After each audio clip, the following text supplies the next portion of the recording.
नमस्कार, मैं कमल कौशिक। आप देख रहे हैं खबर की तह तक। जी हाँ, हर खबर की तह तक पहुंचेंगे और आपको उस खबर के मायने भी समझाएंगे, बताएंगे। सबसे पहले आज हम बात करने वाले हैं हिमाचल प्रदेश की। मुख्यमंत्री सुखविंदर सिंह सुक्खू का विदेश का दौरा बहुत ज्यादा महत्वपूर्ण है। उसके बारे में हम जानेंगे और अपने ब्यूरो से भी समझेंगे कि विदेश का दौरा इतना महत्वपूर्ण क्यों है। आज दुबई दौरे के लिए रवाना हो रहे हैं मुख्यमंत्री सुखविंदर सिंह सुक्खू। 16 दिसंबर तक दुबई में रहेंगे मुख्यमंत्री। पर्यटन विकास और औद्योगिक निवेश के लिए ये दौरा बहुत ज्यादा अहम है। पर्यटन उद्योग से संबंधित अधिकारी भी साथ में मौजूद रहेंगे। दुबई में इन्वेस्टर्स के साथ बैठकें होंगी। प्रदेश की आय बढ़े इसलिए इन्वेस्टर्स से मीटिंग भी होने जा रही है।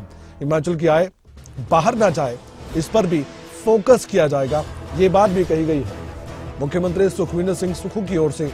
तो दुबई दौरे को लेकर क्या कुछ खास रहेगा, क्या मायने इस खबर के, बताने के लिए हमारे साथ हमारे ब्यूरो प्रदीप ठाकुर जुड़ने जा रहे हैं। उनसे हम बातचीत भी करते हैं। प्रदीप, आपसे जानना चाहेंगे मुख्यमंत्री सुखविंदर सिंह सुक्खू का जो ये दौरा है वो इतना महत्वपूर्ण है। हम बाद में बयान सुनवाएंगे, लेकिन सबसे पहले आपसे हम जानना चाहेंगे प्रदीप, ये जो दौरा है ये इतना अहम क्यों माना जा रहा है?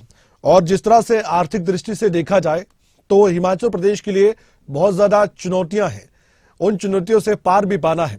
तो दुबई का दौरा या कोई भी विदेश का दौरा आने वाले वक्त में भी होगा, तो इससे आपको लगता है कि आर्थिक तौर पर कुछ मजबूती होने की ओर अग्रसर हिमाचल प्रदेश हो सकता है? ये रणनीति काम आएगी?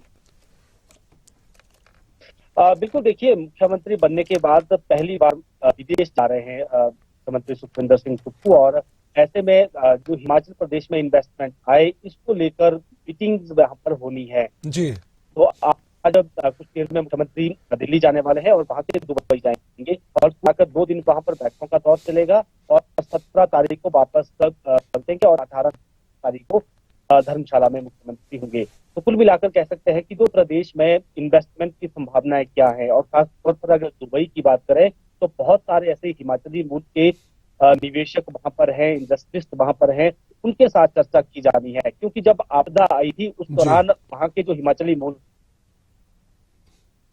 बढ़ाने थे, उन्होंने हिमाचल की मदद की है, आर्थिक मदद हिमाचल प्रदेश को दी गई थी। उसी दौरान मुख्यमंत्री ने भी कहा था कि मैं भी एक बार दुबई आकर आपके साथ बातचीत करेंगे कि आप वहां तो इन्वेस्टमेंट कर ही रहे हैं, अपने प्रदेश में आप इन्वेस्टमेंट क्यों नहीं कर सकते हैं। तो फोकस ये रहेगा कि जो वहां पर हिमाचली मूल के लोग हैं, इसके अलावा जो भारतीय मूल के भी है या वहां के भी बड़े इंडस्ट्रियलिस्ट हैं जिनका अच्छा नाम है, उनके साथ भी चर्चा की जाए और पर्यटन क्षेत्र में निवेश कर सके। आप भी जानते हैं हिमाचल प्रदेश एक पर्यटन के लिए जाना जाता है। यहाँ पर बहुत सारे टूरिस्ट डेस्टिनेशन हैं, लेकिन जिस तरह की सुविधाएं यहाँ पर होनी चाहिए वो यहाँ पर नहीं है, क्योंकि साधारण टूरिस्ट यहाँ पर आता है। और अगर बात जो हाईली पेड टूरिस्ट की करें, तो ज्यादा खर्चा करने वाला टूरिस्ट है वो और जगह जाता है। तो यहाँ पर बहुत सारी दिक्कतें भी है, एयर कनेक्टिविटी की दिक्कत भी है, रेल लाइन यहाँ पर उस तरह की नहीं है कि बसों के जरिए सफर होता है या फिर हेलीकॉप्टर, हेली टैक्सी जो छोटी आप यहाँ पर होते हैं, और वो भी रेगुलर फ्लाइट नहीं होती है। तो जो अच्छा है, क्वालिटी टूरिस्ट है, वो प्रदेश में नहीं आ पाता है। तो सुखविंदर सिंह सुक्खू सरकार की अपेक्षा ये है कि अच्छा टूरिस्ट यहाँ पर आए, यहाँ इकोनॉमी बढ़े। और मुख्यमंत्री का कहना है कि हमारी कोशिश रहेगी कि हिमाचल की आय जो है, इनकम है, वो बाहर ना जाए, ड्रेन ना यहाँ से हो, हिमाचल में ही रहे, हिमाचल के लोगों के काम को यहाँ पर आए, रेवेन्यू। एक सवाल और है मेरे मन में, लेकिन उससे पहले कि मैं आपसे सवाल पूछूं आप जवाब दे। मुख्यमंत्री सुखविंदर सिंह सुक्खू ने विदेश दौरे से पहले क्या कहा, एक बार वो दर्शकों को सुनवा देते हैं, सुनिए। नहीं, अब दुबई में जो 4-5 इन्वेस्टमेंट है, हम चाहते हैं कि जिस चीज से राज्य को आय हो उस प्रकार की इन्वेस्टमेंट आए, राज्य से आय बाहर ना जाए, हमारी राजस्व की उगाही हो। उस दृष्टिकोण से मैं 2 दिन के लिए दुबई जा रहा हूं और आने वाले समय में किस प्रकार की इन्वेस्टमेंट आएगी वो आपको भी पता चल जाएगा। प्रदीप, मुख्यमंत्री ने एक बात कही है कि हम ये चाहते हैं कि जो हिमाचल का पैसा है, हिमाचल की आय है, वो बाहर ना जाए, इस पर फोकस रहेगा। इसके मायने क्या है, थोड़ा समझाएंगे आप?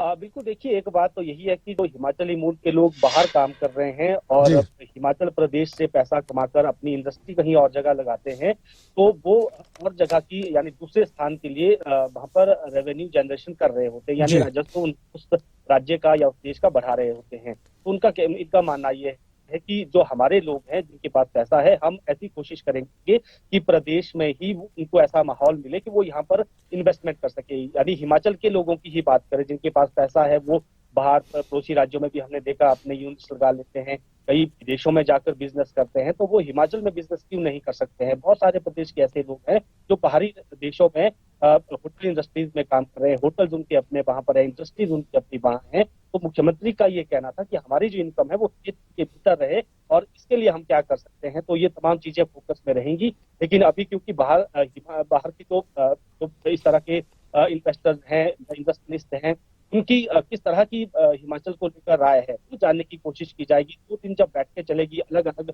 सेशन में ये बैठकें होनी है, तो उनके हिमाचल से क्या इस वक्त उनको जरूरतें हैं। अगर हिमाचल की बात करें, कई बार ये भी कहा जाता है, विपक्ष भी इस तरह के आरोप लगा रहा है कि यहाँ पर जो उद्योग लग रहे हैं उसके ऊपर कई टैक्स भार पड़ा हुआ है, वो हिमाचल से बाहर जा रहे हैं। पहले यहाँ पर हिमाचल प्रदेश को जो औद्योगिक पैकेज दिया गया था उस वजह से जो इसके बॉर्डर एरिया है वहां पर तो इंडस्ट्री यूनिट्स लग गई, लेकिन बाकी जो भीतरी क्षेत्र है हिमाचल का, ऊंचाई पहाड़ी क्षेत्र है, वहां पर जो ये इंडस्ट्रीज हैं वो नहीं बढ़ी है। तो वो उसके पीछे की कारण क्या है? क्या सरकार की पॉलिसी में कोई कारण बाधा बन रही है, या जो पर्यटक यहाँ पर आ रहा है उसे सही तरीके से जो है एंटरटेन नहीं किया जाता है, तो एक ऐसा मैसेज जो है वो बाहर नहीं जाता है। तो ये तमाम चीजें इसमें हैं और ऐसे में दुबई के जो निवेशक हैं उनके साथ बातचीत करने के बाद उनको हिमाचल में सरकार क्या मदद कर सकती है पर्यटन और औद्योगिक क्षेत्र में निवेश के लिए, बाकी भी सेक्टर हैं,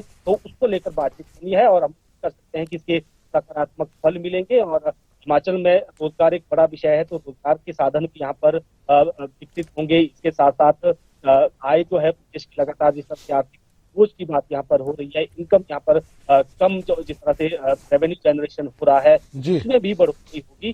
कहीं ना कहीं इस तरह के प्रयास अगर होंगे तो वो अगर सही दिशा में चले इसके फायदे हिमाचल को भी मिल सकते हैं। जी बहुत बहुत शुक्रिया प्रदीप ठाकुर, आपने इस खबर के मायने समझाए, खबर की तह तक आप पहुंचे और आपने इस पूरी खबर को दर्शकों तक पहुंचाकर उन्हें समझाया भी।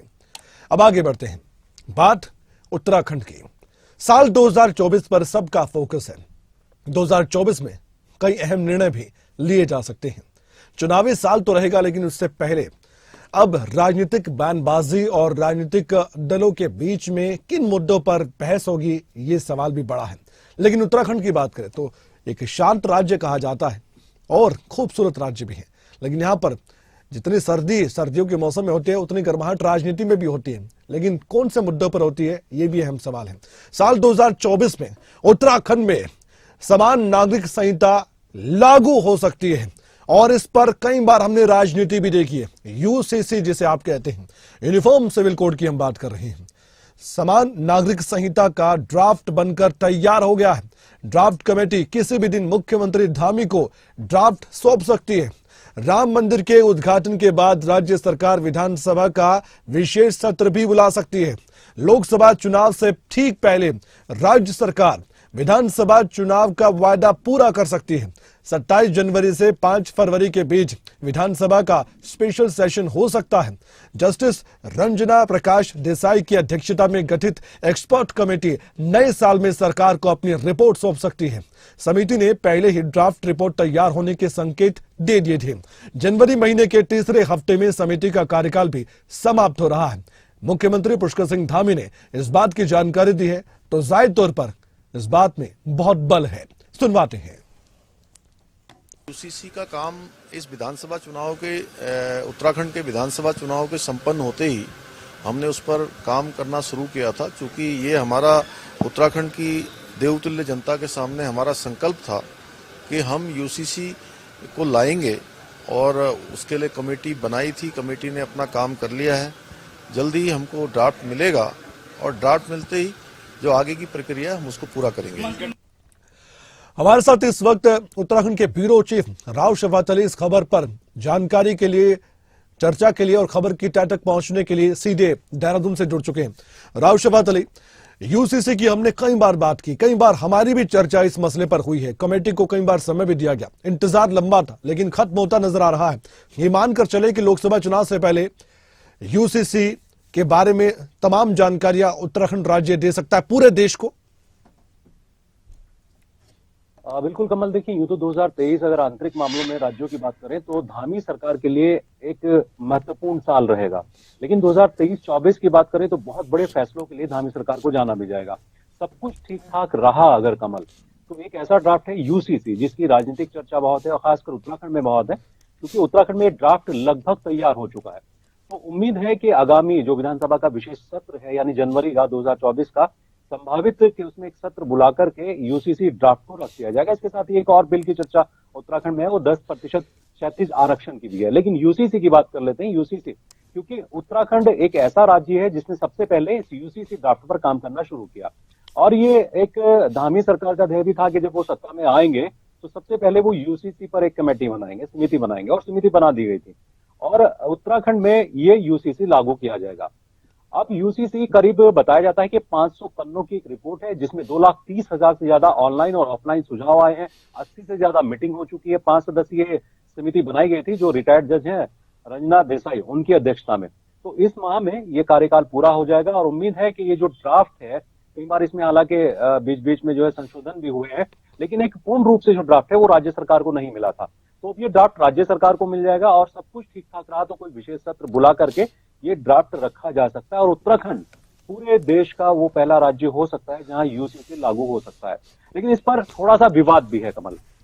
विवाद यह है कि विपक्ष आरोप लगा रहा है कि अगर इतना अच्छा यूसीसी है तो केंद्र सरकार लागू क्यों नहीं कर देता। दूसरा, समवर्ती सूची की चर्चा होती है क्योंकि संघीय ढांचे के पास ज्यादा ताकत होती है। हालांकि राज्य सरकार को अधिकार है कानून बनाने का, लेकिन अगर कोई अधिकार, कोई कानून केंद्र सरकार बनाती है, संघीय ढांचा बनाता है, तो वो लागू होना पहले उसकी प्राथमिकता हो जाती है।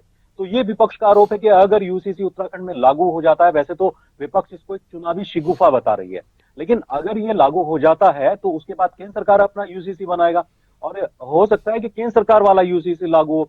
अब यही है कि सिर्फ पैसे की एक वेस्टेज है, पैसे को बर्बाद किया जा रहा है, समिति बनाई गई है और चुनावी शिगुफे के तौर पर इस पर काम किया जा रहा है। विपक्ष का तो ये भी आरोप था कि उनको बुलाया गया था, उन्होंने आपत्ति दी, 2 पत्र लिखे आपत्ति के, लेकिन कोई भी जवाब समिति ने नहीं दिया है। इसलिए विपक्ष इस यूसीसी को लेकर के बहुत ज्यादा खुश नजर नहीं आता और बहुत सारे आरोप प्रत्यारोप इस पर लग रहे हैं। लेकिन इस पर जिस गंभीरता से काम हो रहा है कमल, उससे लगता है कि 2024 बहुत ही एक महत्वपूर्ण वर्ष रहने वाला है उत्तराखंड सरकार के लिए, धामी सरकार के लिए। और यूसीसी जिस तैयारियों के साथ आने वाला है, जितनी बैठकें इसमें हुई है, 80 से ज्यादा बैठकें हुई है, सुझाव लिए गए हैं, 500 पन्नों की एक रिपोर्ट बताई जा रही है, तो हो सकता है कि उत्तराखंड में यूसीसी आने वाले वक्त में विधानसभा का सत्र बुलाकर के सदन के पटल पर पेश किया जाए। बहुत बहुत धन्यवाद राव शफात अली, आपने जानकारी दी इस खबर पर और खबर की तह तक आप पहुंचे। लेकिन बने रहिए हमारे साथ, एक और खबर पर आपसे रूबरू होंगे। उत्तराखंड में मौसम विभाग ने आज अलर्ट जारी कर दिया है। आप जानना चाहते होंगे उत्तराखंड में कैसा मौसम है, तो आइए आपको बता दें। दरअसल मौसम विभाग ने मैदानी जिलों में घने कोहरे को लेकर येलो अलर्ट जारी किया है और वहीं पहाड़ी जिलों में हल्की बारिश के साथ बर्फबारी होने की संभावना जताई गई। मौसम विभाग का पूर्व अनुमान सही साबित भी हुआ है। उत्तराखंड के कई पहाड़ी इलाकों में, खासकर ऊंचे पहाड़ी इलाकों में बर्फबारी देखने को मिली है। उत्तरकाशी की बात करें, गंगोत्री की बात करें, यमुनोत्री की बात करें तो यमुनोत्री धाम में भी बर्फबारी से जिले में शीतलहर शुरू हो चुकी है, जबकि चमोली के औली में हुई बर्फबारी ने इलाके में ठंड बढ़ा दी है। औली में हुई बर्फबारी का पर्यटकों ने भी जमकर लुत्फ उठाया, लेकिन ठंड भी ज्यादा महसूस हुई। बर्फबारी से औली का पूरा इलाका सफेद चादर की तरह ढक चुका था। तस्वीरें आप देख सकते हैं। ऐसे में क्रिसमस और नए साल के जश्न मनाने के लिए उत्तराखंड का सैलानी पर्यटक रुख कर सकते हैं। पर्यटकों के लिए अच्छी खबर हम कह सकते हैं। अगर आप उत्तराखंड आना चाहते हैं तो अब राव शफात अली आपको खबर की तह तक पहुंचकर कुछ जानकारी जरूर देंगे। राव शफात अली, उत्तराखंड का मौसम आने वाले वक्त में नए साल के आसपास कैसा रहने वाला है, क्या पूर्व अनुमान लगाया गया है, फिलहाल का मौसम क्या कहता है और खासकर पर्यटकों के लिए आप क्या जानकारी खबर की तह तक पहुंचकर बता सकते हैं? कमल, देखिए बिल्कुल जो येलो अलर्ट था जारी किया गया था, मौसम का पूर्वानुमान था, पूरी तरह से सही निकला है। जो ऊंचाई वाले क्षेत्र है वहां लगातार बारिश है। बद्रीनाथ है, केदारधाम है, गंगोत्री, यमुनोत्री, हेमकुंड साहिब, ये जो चोटियां हैं बर्फ से इस वक्त सफेद हो चुकी हैं और बर्फबारी लगातार बढ़ती भी जा रही है, क्योंकि पिछले दिनों की बात करें तो बहुत ज्यादा जी। बर्फबारी नहीं थी और मौसम गर्म था, लेकिन धीरे धीरे से तापमान गिरने लगा। मैदानी क्षेत्रों में कोहरा छाया है, विजिबिलिटी बहुत कम हो चुकी है, ट्रेनें भी लेट हो रही हैं, बस भी लेट हो रही हैं और थोड़ा सा बाधित हो रहा है मार्ग भी। लेकिन जो ऊपरी क्षेत्र है वहां पर बर्फबारी का इंतजार देखिए पर्यटक करते हैं। बड़ी संख्या में उत्तराखंड में पर्यटक इस वक्त मौजूद हैं और इधर का रुख भी कर रहे हैं। चारधाम यात्रा तो देखिए बंद हो चुकी थी, कपाट बंद हो चुके थे, क्योंकि वो इलाके उस वक्त बहुत ज्यादा बर्फबारी से ढक जाते हैं और उन रास्तों से आवागमन करना बहुत मुश्किल हो जाता है। लेकिन जो ऊपरी क्षेत्र है वहां की जो दूरस्थ के इलाके हैं, उन इलाकों में थोड़ी सी परेशानी भी बन जाती है। जी। रास्ते बाधित होते हैं, बर्फ जम जाती है, उनको खोलने में थोड़ा वक्त लगता है, खाद्यान्न सामग्री का थोड़ा संकट हो जाता है। लेकिन स्थानीय प्रशासन पहले से सुनिश्चित कर लेता है कि किसी तरह की कोई परेशानी स्थानीय लोगों को या फिर बाहर से आए पर्यटकों को, श्रद्धालुओं को ना हो। अब क्योंकि नया वर्ष मनाने के लिए बड़ी संख्या में देश विदेश से उत्तराखंड में पहुंचते हैं लोग, तो इसके लिए पहले से बुकिंग शुरू हो चुकी है।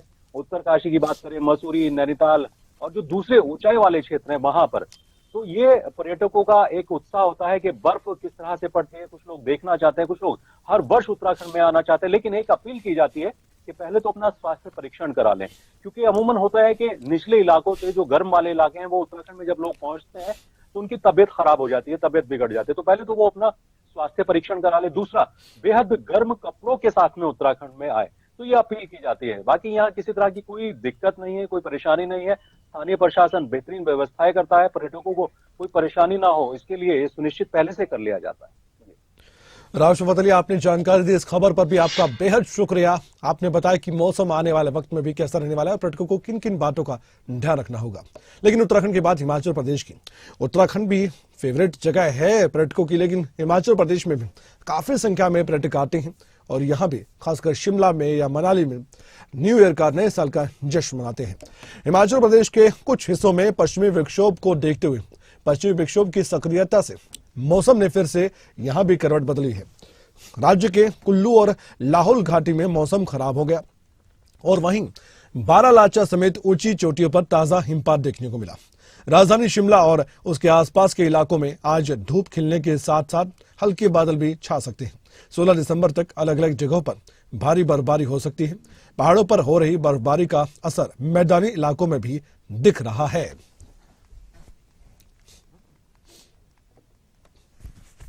मनीष ठाकुर हमारे साथ, हमारे संवाददाता कुल्लू से सीधे जुड़ चुके हैं, जो कि मौसम की जानकारी देंगे खबर की तह तक पहुंचकर। मनीष, कुल्लू में किस तरह का मौसम फिलहाल बना हुआ है? आने वाले वक्त में पर्यटकों का और भी ज्यादा यहां पर आना शुरू हो जाएगा, तो उस हिसाब से क्या उनके अनुकूल ये मौसम हम कह सकते हैं या फिर उनको थोड़ी सावधानी के साथ कुल्लू मनाली आना पड़ेगा?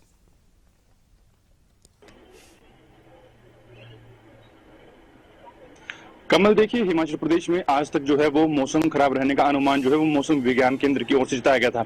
हालांकि बीते कल जो है मौसम खराब रहा और हल्की बर्फबारी जो है वो ऊंचाई वाले इलाकों में देखने को जरूर मिली थी, लेकिन आज जो है वो मौसम हिमाचल प्रदेश में साफ हो गया है और जो धूप है वो यहाँ पर निकली हुई है।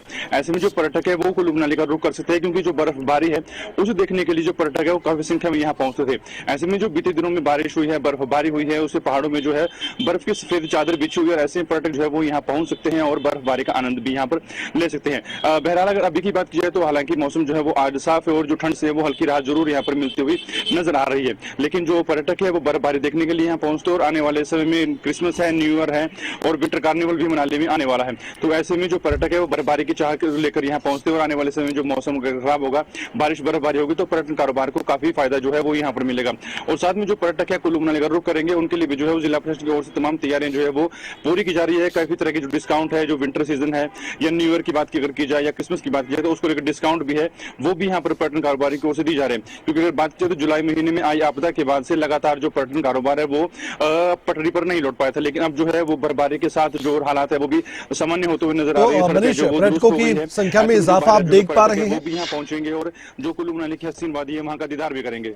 मनीष, पर्यटकों की संख्या में इजाफा आप देख पा रहे हैं? अभी की बात की तो जो हल्के फुल्के पर्यटक है वो बर्फबारी होने के बाद यहाँ पहुंचना शुरू हो गए हैं, क्योंकि बिल्कुल देखिए, जो पर्यटक है वो भी यहाँ पर पहुंच रहे हैं, क्योंकि आपदा के बाद से जो पर्यटन कारोबार काफी पीछे चल रहा था वो अब रफ्तार पकड़ता हुआ नजर आ रहा है। जो इक्विपेंसी है वो बढ़ती हुई नजर आ रही है। अगर होटल कारोबार की बात की जाए तो उनकी ओर से भी जो काफी स्पेशल डिस्काउंट है वो दिए जा रहे हैं, और पर्यटक भी यहाँ पहुंचे और बर्फबारी का जो दीदार है वो कर रहे हैं, क्योंकि अडल टनल रोहतांग के दोनों छोर पर बर्फबारी हुई है। सिसु है, लाहौल स्पीति है, वहां पर बर्फबारी हुई और जो पर्यटक है वहां पहुंच रहे हैं और हसीन वादियों का दीदार भी कर रहे हैं, और काफी जो खुश पर्यटक है वो भी यहाँ पर नजर आ रहे हैं। जी मनीष, बहुत बहुत धन्यवाद, आपने जानकारी भी दी है और विस्तार से आपने बताया भी मौसम के बारे में कि मौसम कैसा रहने वाला आने वाले वक्त में। आगे बढ़ते हैं, बात अब एक अहम खबर की। दुष्कर्म और हत्या के केस में सजा काट रहा गुरमीत राम रहीम अब फरलो पर बाहर तो आया था, लेकिन फिर से उसकी जेल में वापसी हो रही है। 21 दिन की फरलो मिली थी जो कि पूरी हो गई और अब पुलिस की निगरानी में वापस सुनारिया जेल में पहुंचना है। दरअसल जब फरलो मिली थी तो उत्तर प्रदेश के बागपत स्थित बरवाना आश्रम में गया था गुरमीत राम रहीम। सुनारिया जेल में आज फिर से वो वापस आएगा। ये भी आपको बता दें कि गुरमीत राम रहीम को साध्वी दुष्कर्म मामले में साल 2017 में सजा सुनाई गई। बाद में उसे छत्रपति हत्याकांड और रणजीत हत्याकांड में भी सजा हो चुकी। 15 नवंबर को राम रहीम ने फरलो के लिए अर्जी दाखिल की थी, जिसे मंजूर कर लिया गया था। 21 नवंबर को डीएसपी के नेतृत्व में पुलिस की टीम उसे उत्तर प्रदेश के बागपत जिले के बरनावा आश्रम छोड़कर आई थी। जेल में राम रहीम को कैदी नंबर 8647 दिया गया है। वो 12वीं बार जेल से बाहर आया था। हालांकि कई बार फरलो या फिर पैरोल को लेकर भी सवाल उठने लगे थे गुरमीत राम रहीम के। अब ऐसे में हमारे साथ हमारे सीनियर कोरेस्पोंडेंट और हमारे ब्यूरो देवेंद्र दांगी जुड़ चुके हैं रोहतक से सीधे लाइव। उनसे हम बातचीत करते हैं। देवेंद्र दांगी, आपसे हम जानना चाहेंगे, गुरमीत राम रहीम की फिर से जेल में वापसी हो रही है। 21 दिन की फरलो थी, सुरक्षा के पुख्ता इंतजाम होंगे सुनारिया जेल के बाहर? तो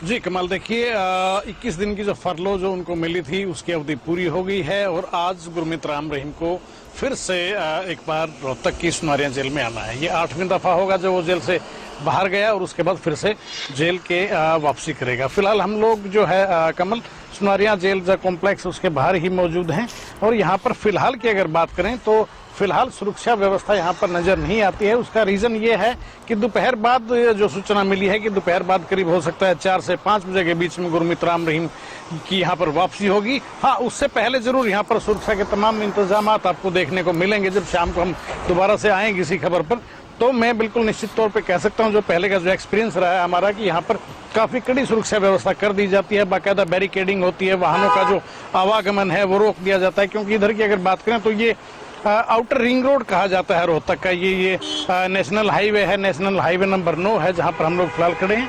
तो यहाँ पर व्हीकल्स काफी मूवमेंट रहती है वाहनों की, तो यहाँ पर मूवमेंट रोक दी जाती है जब गुरमीत राम रहीम को यहाँ पर कड़ी सुरक्षा के बीच लाया जाता है। आज भी वैसा ही कुछ नज़ारा मुझे लगता है देखने को मिलेगा और यहाँ पर जब गुरमीत राम रहीम की यहाँ पर वापसी होगी तो निश्चित तौर पर यहाँ कहीं न कहीं काफी सुरक्षा व्यवस्था यहाँ पर देखने को मिलेगी। कमल जी, देवेंद्र, कई बार सवाल उठे हैं गुरमीत राम रहीम की पैरोल को लेकर, फरलो को लेकर, उस पर आप क्या कहना चाहेंगे?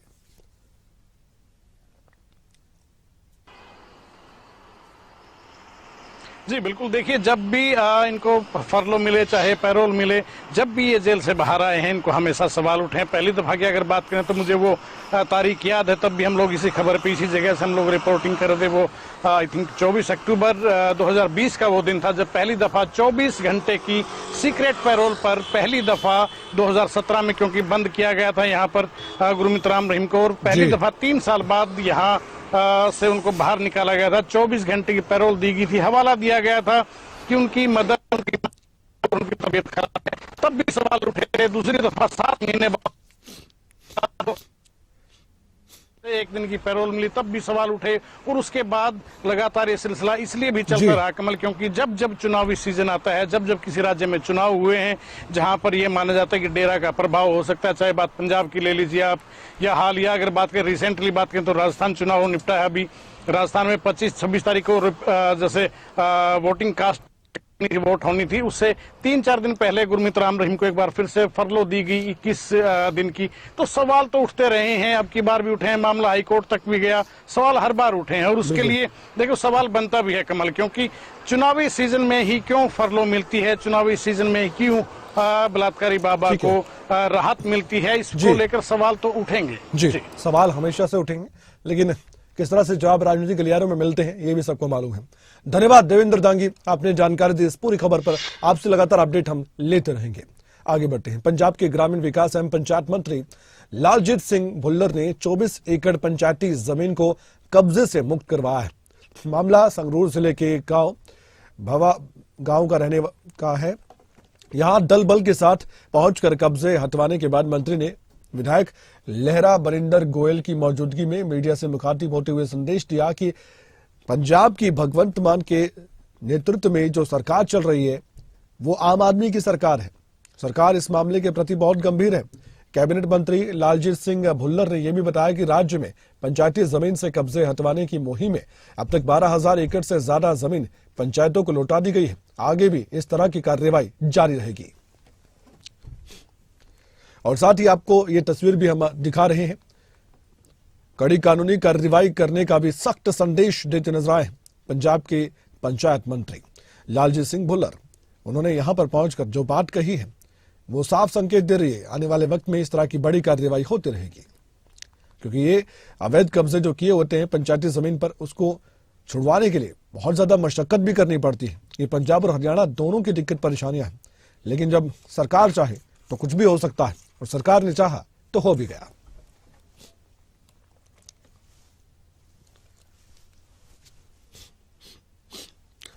हरसिमरत पौल हमारे साथ हमारी संवाददाता जुड़ चुके हैं। हरसिमरत पौल, खबर की तह तक पहुंची और बताइए दर्शकों को कि आखिरकार पंजाब में जो कार्रवाई अब देखने को मिल रही है, अवैध कब्जों को छुड़वाने की कोशिश जो की गई थी उसमें कामयाबी मिल रही है, ये कार्रवाई आगे भी यूं ही जारी रहेगी?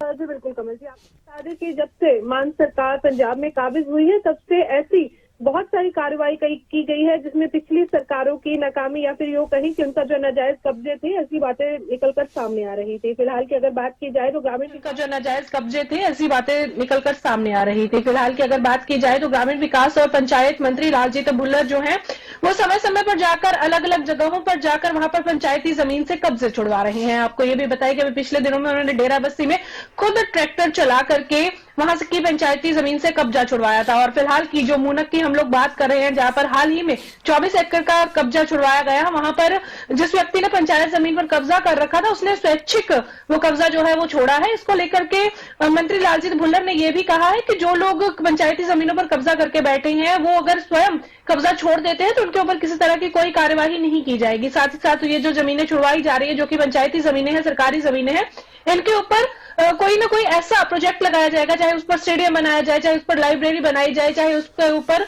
लोगों के विकास के लिए कोई ना कोई ऐसा जो है बिल्डिंग बनाई जाएगी ताकि लोगों को उससे फायदा हो सके। और जो ये पंचायती जमीनें छुड़वाई जा रही हैं जो कि खेती वाली हैं तो उनकी जो बोली है वो अगले सीजन में लगाई जाएगी ताकि अगर लोग इसे लेना चाहते तो वो उचित बोली लगा करके इसे ठेके पर ले लें और इसके ऊपर अपना जो आगे का कृषि का काम है वो भी कर सकते हैं।